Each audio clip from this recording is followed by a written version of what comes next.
Hello मेरी सखिया। तो आज हम करने वाले हैं क्लास 9 का साइंस का पहला चैप्टर एक्सप्लोरेशन। और उसको करने से पहले हम ये देखेंगे कि इस बुक में ऐसा क्या बदलाव हुआ है जो पहले नहीं था। और साथ ही साथ हम देखेंगे कि जो क्लास 8 की साइंस की बुक थी और जो 9th की साइंस बुक है, इन दोनों में क्या शिफ्ट आया और क्या परिवर्तन आया है। तो उसको देखने के लिए हम पहुंचेंगे अगले स्लाइड पर। और आप यहाँ पर ध्यान से देखेंगे तो क्लास 8 की जो साइंस की बुक थी, उसका मेन लक्ष्य था हमको क्यूरियस बनाना। क्यूरियस यानी कि बहुत ज़्यादा जिज्ञासु बनाना, कि हम बहुत सारे क्वेश्चंस पूछे, ऑब्जर्वेशन करें, अलग-अलग चीज़ों को देखें। और साथ ही साथ में था, हम अपने चारों तरफ के वर्ल्ड को ऑब्जर्व करें, देखें, समझें उसके बारे में। और हम सिंपल क्वेश्चन पूछा करते थे, जैसे मान लीजिए अगर आप किसी दिन किचन में गए फुदक-फुदक के और किचन के अंदर आपने देखा किसको? अपनी मम्मी को या पापा को कि वो पूरी तल रहे थे। फिर जैसे पूरी बाहर आई तो आपने देखा, अरे! पूरी की नीचे वाली लेयर तो मोटी है और ऊपर वाली लेयर पतली है, ऐसा क्यों? तो ये था हमारी क्लास 8 की साइंस की बुक का लक्ष्य। लेकिन जब हम 9th में आ चुके हैं अब, तो हमारी बुक का लक्ष्य है कि हमें और ज़्यादा डीपर, यानी बहुत ही ज़्यादा गहरी खोज की यात्रा की तरफ ले चलने की हमें आदत डलवाया जाए, ताकि हम लाइफ में एक scientific way of thinking develop कर सकें, जिससे हम वैज्ञानिक की तरह सोचें, ताकि हमारे क्वेश्चन के पीछे रीज़न लगा सकें, लॉजिक लगा सकें। और इसमें हम सिर्फ ये नहीं जानेंगे कि हम क्या जानते हैं, हम ये भी जानेंगे कि हमें जो पता है या हम जो जानते हैं वो कैसे जानते हैं, how we know actually about it. तो सीधा सा कहने का मतलब है कि वास्तव में हम चीजों को कैसे जानते हैं, इस पर हम ज्यादा जोर देने वाले हैं क्लास 9 की बुक में। ये हम शुरू करेंगे, पर उससे पहले हम हर क्लास में एक काम करेंगे कि चैप्टर शुरू करने से पहले हम ये देख लेंगे कि आखिर ये चैप्टर खत्म होने के बाद हम क्या उखाड़ लेंगे अपनी लाइफ में मार्क्स के अलावा। तो हम क्या उखाड़ लेंगे? तो हम बस यही उखाड़ पाएंगे कि इस चैप्टर को पढ़ने के बाद हम डेवलप कर पाएंगे साइंटिफिक वे ऑफ थिंकिंग, यानी कि हम एक वैज्ञानिक की तरह सोच सकेंगे। इसी सोच को विकसित कर पाएंगे अगर हमने ये चैप्टर पढ़ लिया। और सिर्फ ये चैप्टर नहीं, पूरी साइंस की बुक का लक्ष्य यही है कि हम एक वैज्ञानिक की तरह सोच पाए, रीजन लगा पाए, लॉजिक लगा पाए। और इसको हम सबसे बढ़िया आपके पहले चैप्टर के जो सबसे पहला पेज है वहां से समझ सकते हैं। तो जब हम पहला पेज देखेंगे तो यहाँ पर हमें 3 चीजें दिखाई देती। सबसे पहला एक लड़का और 2 लड़कियां, वो नहीं देख रहे हैं। इनके हाथ में क्या? लड़के के हाथ में मैग्नीफाइंग ग्लास, ठीक। और लड़की के हाथ में क्या है? कंपास, जिससे हम दिशा देखते हैं। और एक और लड़की यहाँ पे एक्सपेरिमेंट कर रही है, जिसके हाथ में क्या? आप ध्यान से देखेंगे तो एक टेस्ट ट्यूब है। तो ये मैग्नीफाइंग ग्लास इसलिए दिया है ताकि हम चीजों को ऑब्जर्व करें, ध्यान से देखिए, केयरफुली ऑब्जर्व करें। तो इसीलिए मैग्नीफाइंग ग्लास दिया। और सिर्फ इसी पेज पे नहीं दिया है, पूरा बुक आप खोलेंगे तो किसी न किसी पेज पे क्या दिया होगा? मैग्नीफाइंग ग्लास दिया होगा। इसका मतलब है कि वहां पर आपको ध्यान से देखना है। कंपास का मतलब है कि हम सही डायरेक्शन में मूव करें और क्वेश्चंस पूछे, प्रश्न पूछे, ठीक है। और तीसरा है कि हमारा ये जो तीसरा दिया हुआ है, ये हमारा टेस्ट ट्यूब, जो कि एक्सपेरिमेंट करने के लिए। तो ये सारी चीजें सिर्फ इस पेज पे नहीं, आगे आने वाले पेजेस पर भी होगी, जहां पर क्या दिया होगा? हमारा मैग्नीफाइंग ग्लास दिया होगा, कंपास दिया होगा, ताकि हम चीजों को समझ सकें और उसको अपने तरीके से अपने दिमाग में विकसित कर सकें। इस सारी बुक्स का, इन सारे चैप्टर्स का एकमात्र लक्ष्य है कि हम अपने तरीके को, अपने सोचने के तरीकों को क्या कर सके? इवॉल्व कर सके, साइंटिस्ट की तरह सोचना शुरू करें। तो चलते हैं हम अपने अगली जर्नी पे। तो अगले जर्नी क्या हमारा कि what is the scientific way of thinking, यानी कि वैज्ञानिक सोच क्या है। तो देखिए, क्लास 8th में जो चीजें थी हमारे पास, सबसे पहले हमने क्या किया? हमने ऑब्जर्वेशन किया। फिर उसके बाद हमने क्या किया? ऑब्जर्वेशन के बाद हमने क्वेश्चन पूछे, फिर हाइपोथेसिस दिया यानी कि परिकल्पना किया, और फिर उसके बाद हमने एक्सपेरिमेंट किया और कंक्लूजन दी। ये था हमारा क्लास 8 तक का अप्रोच। पर अब हम 9th में आ चुके हैं, सेकेंडरी साइंसेज आ चुकी है। तो अब हमको इवॉल्व करना, और इवॉल्व हम कैसे करेंगे? सबसे पहले हम क्या करेंगे? ऑब्जर्वेशन, सेम चीज जो हमने पिछली बार किया था। ऑब्जर्वेशन का मतलब हिंदी में होता है अवलोकन। तो ऑब्जर्वेशन का सीधा सा मतलब क्या है? निहारना, देखना किसी भी चीज को। कोई भी चीज है हमारे अगल बगल में, अगर उसको हमने ग्रहण किया, कहने का मतलब क्या है कि कुछ यहाँ पे डांस हो रहा है, हमने आंखों से देखा, कानों से सुना, या फिर कुछ हमने टेस्ट कर लिया या टच कर लिया, तो ये सारी क्या है? सारी इंफॉर्मेशन हमारे शरीर के अंदर गई। तो ये क्या है? ऑब्जर्वेशन। ऑब्जर्वेशन का मतलब क्या है? कि कोई भी चीज या कोई भी इंफॉर्मेशन को अपने अंदर लेना, इसको हम कहते हैं ऑब्जर्वेशन। यानी ध्यान से देखने को हम क्या कहते हैं? ऑब्जर्वेशन। ऑब्जर्वेशन हो गया, उसके बाद हम क्या करेंगे? साइंटिफिक मॉडल बनाएंगे। मॉडल क्या होता है वो हम आगे देखेंगे, तो दो जगह टाइम वेस्ट करने की जरूरत है नहीं। यहीं पर हम बस ये देख लेते हैं कि हम दूसरा स्टेप क्या करेंगे? मॉडल बनाएंगे। मॉडल बनाने के बाद हम तीसरा स्टेप क्या करते हैं? क्योंकि अब हमने मॉडल बना लिया है, तो हम साइंटिफिक लैंग्वेज का यूज करेंगे। और जब साइंटिफिक लैंग्वेज आ जाएगा, तब हम क्या करेंगे? नॉलेज को कई हिस्सों में बांट देंगे। बांटना यानी कि क्लासिफाई कर देंगे। और जब क्लासिफाई हो जाएगा, फिर क्लासिफाई करने के बाद क्या हो गया? हमको नॉलेज प्राप्त हो चुकी है। फिर हम क्या करेंगे? प्रिडिक्शन लगाएंगे। क्या होता है प्रिडिक्शन? यानी कि भविष्यवाणियां करेंगे साइंस का यूज करके। और फिर हम क्या करेंगे? चेक करेंगे, और चेक करने के बाद हम देखेंगे कि हमने जो भी इस प्रोसेस के थ्रू ज्ञान प्राप्त किया है, वो हमारे प्रिडिक्शन पे फिट बैठ रही है कि नहीं, या फिर हमको कुछ इंप्रूवमेंट की जरूरत है। तो लास्ट स्टेप क्या हो जाएगा? हमारा इंप्रूवमेंट। तो इस तरीके से हम क्या करते हैं? Scientific way of thinking class 9th में हम पूरी की पूरी यही अप्रोच फॉलो करेंगे। ठीक है? मैंने यहाँ हिंदी में नहीं लिखा है, क्योंकि आगे सारा का सारा चीज हिंदी में लिखा हुआ है, तो हम देख ही लेंगे। ठीक है? तो अगले स्लाइड पर हम चलते हैं। सबसे पहला हमारा क्या है? ऑब्जर्वेशन, यानी कि स्टेप 1। ऑब्जर्वेशन यानी कि अवलोकन। और अवलोकन का मतलब क्या होता है? किसी भी वस्तु, घटना या परिस्थिति, यानी कि कंडीशंस को हम क्या करें? नोटिस कर रहे हैं अपनी आंखों से, अपने कान से, नाक से, स्किन से, किसी भी तरीके से हमने जो इंफॉर्मेशन गैदर किया, एकत्रित किया, उसको हम क्या कहते हैं? ऑब्जर्वेशन। जैसा कि अगर मैं ये कहूँ कि मेरे पास क्या है, मैं किचन में गया तो मैं उधर देखा कि मेरे पापा जी पानी बॉईल कर रहे थे, तो मैंने यहाँ ऑब्जर्वेशन किया। और वो ऑब्जर्वेशन क्या किया? कि पानी इसमें बॉईल हो रहा है। क्या हो रहा है? बॉईल हो रहा है, उबल रहा है। ये मेरा सिंपल सा ऑब्जर्वेशन है। क्या? ऑब्जर्वेशन। तो पहला स्टेप तो हो गया हमारा क्या? ऑब्जर्वेशन। अब जैसी ऑब्जर्वेशन हो जाएगा, तो हम दूसरे स्टेप में क्या करते हैं? मॉडल बनाते हैं। मॉडल क्यों बनाते हैं? क्योंकि हमारे लिए चीजें आसान हो सके। चीजें आसान कैसे होंगी? तो इस चित्र को देखिए। अगर हम पूरे वर्ल्ड को देखें, यूनिवर्स को देखें, तो आप देखेंगे बहुत सारी चीजें। न्यूरो साइंस है, सेल बायोलॉजी है, एटम्स है, बायोडाइवर्सिटी, इतने तरह के जानवर है, इतने तरह के पेड़ पौधे हैं, इतनी सारी चीजें हैं। अगर हम सारी चीजें ऑब्जर्व करने लगे, तो हमारे लिए दुनिया को समझना बहुत ही ज्यादा कठिन, कॉम्प्लेक्स और जटिल हो जाएगा। तो इतनी सारी चीजों को हम क्या करेंगे? समझ नहीं पाएंगे। तो इस वर्ल्ड को सिंपल बनाने के लिए, ऑब्जर्वेशन करने के बाद हम सिंपल बनाने के लिए क्या करते हैं? मॉडल बनाते हैं। जैसे अभी आपने ऑब्जर्वेशन किया होगा कि कुछ तो बदलाव हुआ है, शायद आपको पता चले या पता ना भी चले। तो हम देखते हैं, ऑब्जर्वेशन करने के बाद हमें क्या बनाना है? मॉडल। और मॉडल क्यों बनाते हैं? ताकि चीजें आसान हो सके, ताकि हम सभी समझ सके, वरना समझने में बहुत कठिनाई होगी। तो देखते हैं हम साइंटिफिक मॉडल क्या होता है। तो साइंटिफिक मॉडल का मतलब होता है कि रियल वर्ल्ड से हम कोई भी चीज उठाएंगे जिसको हमें समझना है, और फिर उसका हम एक नकली सा मॉडल बना लेंगे, ताकि चीजें आसान हो सके। जैसे अगर मुझे आपको ये समझाना है कि कोई कार थोड़ी देर चलने के बाद रुक जाती है, तो मैं कैसे समझाऊंगा? असली कार तो लाऊंगा नहीं, मैं क्या करूंगा? ऐसे हाथ करूंगा, ऐसे मैजिक मारूंगा। तो यहाँ पर आपने क्या देखा? मुझे आपको फ्रिक्शन समझाना, और उसके लिए मुझे क्या करना पड़ेगा? सिर्फ एक नकली कार चाहिए होगा, जिससे मैं आपको फ्रिक्शन समझा सकता हूँ। कैसे? ये सरफेस हो गया हमारा, और ये हमारी होगी कार। अब आप यहाँ ध्यान से देखेंगे, ये क्या है? कार का टायर, और ये मेरा सरफेस। इन दोनों के बीच क्या लग रहा है? फ्रिक्शन लग रहा है।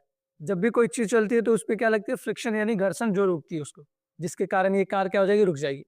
तो हमने क्या किया? सिर्फ इस चीज को समझने के लिए एक सिंपल सा मॉडल बनाया, और मॉडल से आपको चीजें समझा दी। यहाँ पर हमने बहुत सारी चीजें इग्नोर कर दी। जैसे इस गाड़ी के अंदर तेल है यानी फ्यूल है कि नहीं है, इसका दरवाजा खुलता है कि नहीं है, ये किस कंपनी की है, कितनी भारी, ये सारी चीजें हमने इग्नोर कर दी। क्यों? क्योंकि हमें मॉडल में सिर्फ इतना समझना था कि क्या चीजें जरूरत है, कि हमें बस ये समझना था कि फ्रिक्शन कैसे गाड़ी को रोकती है। तो मॉडल हम इसलिए बनाते हैं ताकि चीजें आसान हो सके। और मॉडल बनाते से हम दो बातें ध्यान रखते हैं। सबसे पहले क्या बात? तो सबसे पहली बात ये कि हम लॉजिकल अजम्पशंस करते हैं। इसको मैं LA लिख दे रहा हूँ। लॉजिकल अजम्पशंस का मतलब होता है तार्किक मान्यताएं लेंगे, यानी जो हमारी बुद्धि के अनुसार हमको लग रहा है कि यही चीज जरूरी है, जैसे इस कार में क्या जरूरत था, इस कार का टायर, सरफेस और कार जैसा मॉडल, ताकि आपको समझ में आ सके। तो इसको हम क्या कहते हैं, लॉजिकल अजम्पशंस के बेसिस पे हम सिर्फ वो चीजें रखेंगे जो हमें जरूरत है। और दूसरा चीज हम क्या करते हैं, इग्नोरेंस। क्या करते हैं, इग्नोरेंस। और इसको हिंदी में हम कहते हैं अनदेखा करना। और ये जानबूझ करके चीजें इग्नोर की जाती है। जैसे इसी कार के मॉडल में हमने बहुत सारी चीजें इग्नोर कर दी कि इसका दरवाजा खुला कि नहीं खुला, इसमें तेल है कि नहीं है, ये चलती है या नहीं। तो ये सारी चीजें हमने क्या कर दिया, इग्नोर कर दिया। तो जब भी हमें साइंटिफिक मॉडल बनाते हैं तो हम दो बातों का ध्यान रखते हैं। सबसे पहला लॉजिकल अजम्पशंस यानी कि तार्किक मान्यता है कि हमें क्या चीजें रखनी है, इसके बेसिस पे हम लॉजिक लगाएंगे और फिर वो चीजें रख लेंगे। और दूसरा क्या है, दूसरा हम ये काम करेंगे कि कौन सी चीजें हमारे लिए बिल्कुल काम की नहीं है, तो उसको हम करेंगे इग्नोर। ठीक है, तो एक और मॉडल हम समझते हैं, तब आपको ज्यादा बेटर समझ में आएगा। यहाँ पर ये देखिए, अब जैसे ये बुक का आपके क्वेश्चन भी है, क्रियाकलाप भी है, कि मान लीजिए आपको ये एक मॉडल बनाना है जिसमें एक बैट्समैन क्या कर रहा है, बॉल को मारा इस तरीके से ताकि बाउंड्री के बाहर वो 6 रन के लिए चले जाए। तो बताइए आप कैसे एक्सप्लेन करेंगे, आप यही बोलेंगे कि बॉलर ने बॉल फेंका, बैट्समैन ने बैट पकड़ा और ऐसे घुमा के मार दिया। तो आपने क्या किया, कुछ चीजों का ध्यान रखा। जैसे अगर आप और ज्यादा डिटेल में जाते तो ये कहते कि 150 किलोमीटर की स्पीड से बॉल आई, बैट्समैन ने बहुत तेज बल्ला घुमाया, बल्ले के बीच में लगी और 6 रन चला गया। तो ये वो चीजें जो हम रखेंगे, तो इसको हम कहेंगे लॉजिकल अजम्पशंस के बेसिस पे हमने कुछ चीजें रखी। और क्या क्या चीजें इग्नोर कर दी हमने, जैसे हमने ये इग्नोर कर दिया कि बैट्समैन के पैर के बीच में कितने डिग्री का एंगल बन रहा था, या यहाँ पर कौन सी मांसपेशियां ज्यादा स्ट्रेच हुई है, या फिर हमने ये इग्नोर कर दिया कि विराट कोहली की बॉडी कितनी फूली है, या फिर बैट कौन सा है, या फिर बॉल किस रंग का है, बॉल स्विंग हो रही थी कि नहीं हो रही थी, ग्राउंड कैसा है, किस ग्राउंड पर मैच हो रहा है, बॉलर कौन सा है। इतनी सारी डेटास को हमने क्या कर दिया, इग्नोर कर दिया। क्यों? क्योंकि हमें सिर्फ एक ऐसा मॉडल बनाना था जिसमें एक बैट्समैन किसी भी बॉलर को यानी किसी बॉल को बाउंड्री के बाहर भेज रहे हैं। तो अगर हमें मॉडल बनाना आता तो हम सिर्फ वो चीजें रखते हैं जो हमारे लिए जरूरत है, जो नहीं है उसको हम जानबूझ करके इग्नोर करते हैं ताकि चीजें हमारे लिए क्या हो, सिंपल हो सके। तो मॉडल का लक्ष्य क्या है, चीजों को सिंपल बनाना। और मॉडल बनाते कैसे, हम दो चीजें ध्यान देते हैं, पहला तार्किक मान्यता यानी लॉजिकल अजम्पशंस, और दूसरा हम क्या करते हैं, इग्नोर।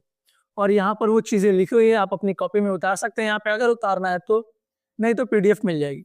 तो ये क्या है, लॉजिकल अजम्पशन और डेलिबरेटली इग्नोर करते हैं। डेलिबरेटली यानी कि हम जानबूझ करके कुछ चीजों को इग्नोर कर देते हैं, या हिंदी में भी लिखा हुआ है तर्क संगत मान्यता, यानी जो हमारे लिए जरूरी है उसको हम तर्क संगत मान्यताएं बना करके उसको रख लेते हैं, और बाकी छोटी छोटी जो कम महत्वपूर्ण बातें उनको जानबूझ करके नजरअंदाज कर देते हैं। और एक उदाहरण हमने देख ही लिया कि एक बैट्समैन ने क्या किया, बॉल को मारा छक्के के लिए। दूसरा एग्जांपल है कि यदि आपको यह पता लगाना हो कि स्कूल से घर तक साइकिल से पहुंचने में कितना समय लगेगा, तो आप कैसा मॉडल बनाएंगे। तो मान लीजिए आपके पास यही BMW की एक साइकिल है, थोड़ा सा ये बड़ा है जिसके कारण ये साफ नहीं दिख रहा होगा, तो उसको हम छोटा कर लेते हैं। तो अगर आपको ये मॉडल बनाना हो तो आप कौन कौन सी बातों को ध्यान रखेंगे, ये आपको खुद ही कॉपी में करना, मैं आपको बता देता हूँ हम कैसे करेंगे। ठीक है, सबसे पहला कि हमारा स्कूल और हमारे घर के बीच की दूरी कितनी है। तो सबसे पहली हम चीज क्या ध्यान रखेंगे, डिस्टेंस की दूरी कितनी है। और दूसरी चीज हम क्या ध्यान रखेंगे कि साइकिल कितनी रफ्तार से हम भगा रहे हैं। तो ये हो जाएगा कि हमारा स्पीड। और इसके अलावा कोई और चीज जो हमारे लिए जरूरी है इसमें, अगर आप बहुत ज्यादा डिटेल में जाएंगे तो आप ये बोल देंगे कि रोड सीधा है कि नहीं है, तो हम ये देख लेंगे, वरना ये भी जरूरी है। बेसिकली आप दो मेन फैक्टर्स को आप जरूर ध्यान देंगे, क्या है, डिस्टेंस और स्पीड। अब हम यहाँ से समझेंगे क्या कौन सी चीजें हमने इग्नोर कर दी। सबसे पहले कि हमने पैडल कितनी तेज घुमाया, किसी ने बात नहीं की। बाइक का या फिर हमारी जो साइकिल है इसका कलर कैसा, बिल्कुल इग्नोर। हमने हेलमेट पहना है कि नहीं पहना, इग्नोर। तो हमने क्या कि बहुत सारी चीजों को इग्नोर कर दिया। और ये भी इग्नोर कर दिया कि रोड पे गड्ढे हैं या गड्ढे में रोड है, ये भी हमने इग्नोर कर दिया। तो ये क्या हमारा इग्नोरेंस है। तो मॉडल बनाते समय हम क्या करते हैं, सिर्फ उन्हीं चीजों को रखते हैं जो हमारे लिए जरूरी है, जो जरूरी नहीं है उसको हम क्या करते थे, इग्नोर कर देते हैं। समझ में आ गया। तो हम आगे देखते हैं, मॉडल बना लिया हमने। मॉडल बनाने के बाद हम क्या करते हैं, हम ये देख लेते हैं कि साइंटिफिक मॉडल का यूज ब्रांचेस यानी कि फिजिक्स, केमिस्ट्री और बायोलॉजी में कैसे होती है। तो फिजिक्स में कैसे होती है, जैसे ये मस्त कार दिख रही है, कार अच्छी लग रही है ना, तो यहाँ ध्यान दो। फिजिक्स में जैसे हमें स्पीड्स निकालनी है, या कोई भी चीज कैलकुलेट करनी है, मान लीजिए हमें ये कैलकुलेट करना है कि ये जो गाड़ी है कितनी रफ्तार से भाग रही है, तो हम क्या सिर्फ रखेंगे, इस पूरे कार को हम एक ही पॉइंट मान लेंगे कि ये पूरी कार की एक ही स्पीड लेंगे। हम ये सारी चीजें इग्नोर कर देंगे कि टायर जो है वो कितनी स्पीड से भाग रहा है, या इसकी जो खिड़की है वो क्या है, या फिर इसके अंदर एटम्स किस तरीके से काम कर रहे हैं, या फ्यूल कितनी तेजी से जल रहा है। इतनी सारी चीजों को हम क्या कर देंगे, इग्नोर कर देंगे। तो फिजिक्स के अंदर या केमिस्ट्री या बायोलॉजी के अंदर भी चीजों को हम सिंपल बनाने के लिए क्या करते हैं, मॉडल बनाते हैं। और मॉडल में आपको ये समझ में आ गया होगा कि भौतिक विज्ञान में क्या चलते हुए कार को हम क्या करते हैं, उसकी गति का अध्ययन करने के लिए उसको एक ही बिंदु मान लेते हैं कि वो जो पूरी कार है वो कितनी तेजी से जा रही है, उसके अलग अलग हिस्से करके हम नहीं देखते हैं। तो ये क्या कर दिया हमने, चीजों को सिंपल कर दिया। सिमिलरली केमिस्ट्री के अंदर अब जैसे ये चित्र देखिए, ये क्या है, H2O है। अगर हमको रियलिटी में यानी असली में जा करके हाइड्रोजन और ऑक्सीजन का बॉन्डिंग देखना है, तो हम अपनी आंखें ऐसे तो नहीं देख पाएंगे, और मुझे ये चीजें आपको समझानी भी है तो मैं कैसे समझाऊंगा, मैं समझाऊंगा आपको एक मॉडल बना करके, और वो यही मॉडल है। इसके अलावा मैं ऐसे भी मॉडल बना सकती हूँ कि इधर एक H लिख दिया, इधर एक H लिख दिया, तो ये बन जाएगा H2O यानी कि पानी।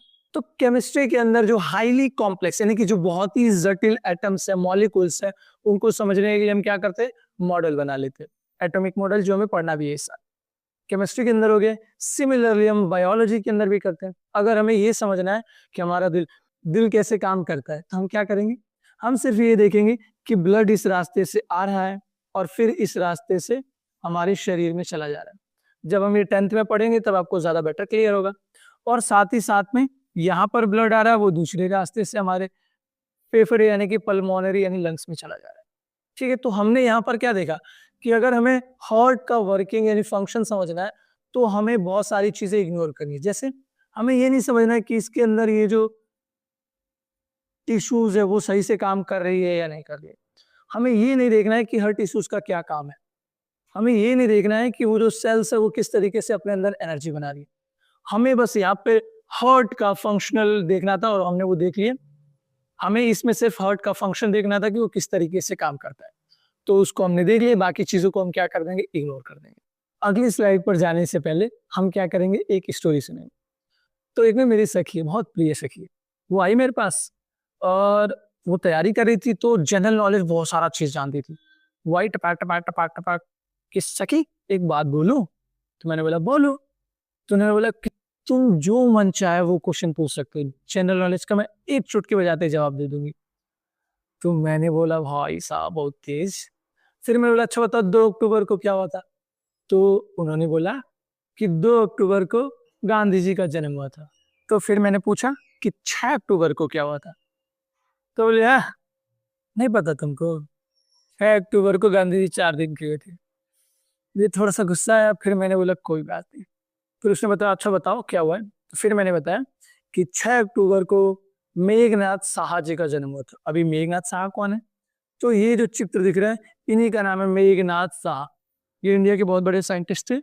इन्होंने तारों के टेम्परेचर और उनके कलर के बीच में बहुत ही शानदार रिलेशन निकाला था। ये तारों का कलर देख करके बता देते थे कि उसका टेम्परेचर क्या होगा। इसके लिए उन्होंने बहुत सारे क्या किए, एक्सपेरिमेंट किए और मॉडल्स बनाए। और इनके मॉडल्स में जो खास बात थी और जो हमें पढ़ना है वो ये है कि इन्होंने मॉडल में कौन कौन सी चीजें ध्यान रखी। सबसे पहले इन्होंने क्या देखा, टेम्परेचर, प्रेशर, एटम्स कैसे आयनाइज्ड हो रहे।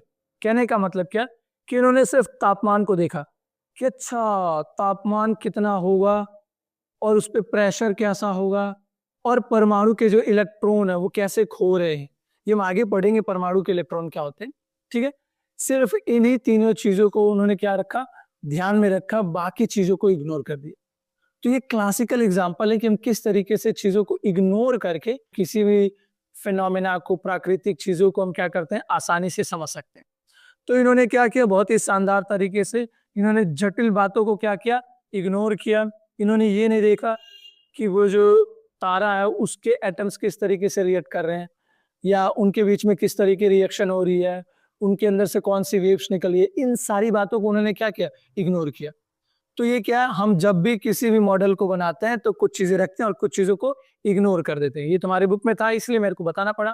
ठीक है, और ये बात मैंने अपनी सखी को भी बताई, वो भी क्या होगी, खुश हो गई कि वाह मुझे एक और नॉलेज प्राप्त हो गया। ठीक है? और साथ ही साथ में ये ध्यान रखेंगे कि ये जो मेघनाथ साहा जी थे, इनका जन्म बहुत ही गरीब परिवार में हुआ था और बहुत गरीब परिवार में होने के बावजूद भी इनके अंदर बहुत ज़्यादा क्यूरियोसिटी थी, जानने की इच्छा थी, जिसके कारण ये इतने बड़े साइंटिस्ट बन सके। तो आप लोगों के अंदर भी क्या होनी चाहिए, वो इच्छा होनी चाहिए, वो जिज्ञासा होनी चाहिए ताकि लाइफ में आप बेहतर कर सकें और हर चीज़ के पीछे साइंटिफिक लॉजिक लगा सकें। तो हमने 2 स्टेप्स फॉलो कर लिए। सबसे पहले हमने क्या किया? ऑब्जर्वेशन किया। फिर ऑब्जर्वेशन के बाद हमने क्या किया? मॉडल बनाया और मॉडल बनाने के बाद हम जो करेंगे वो हम करेंगे कल। तो आज के लिए हम इतना ही रखते हैं और कल हम मिलेंगे सेम टाइम पे। तब तक आप मस्त रहें, स्वस्थ रहें, खुश रहें। ठीक है? चलिए मिलेंगे हम अपनी सखियों से। Bye bye.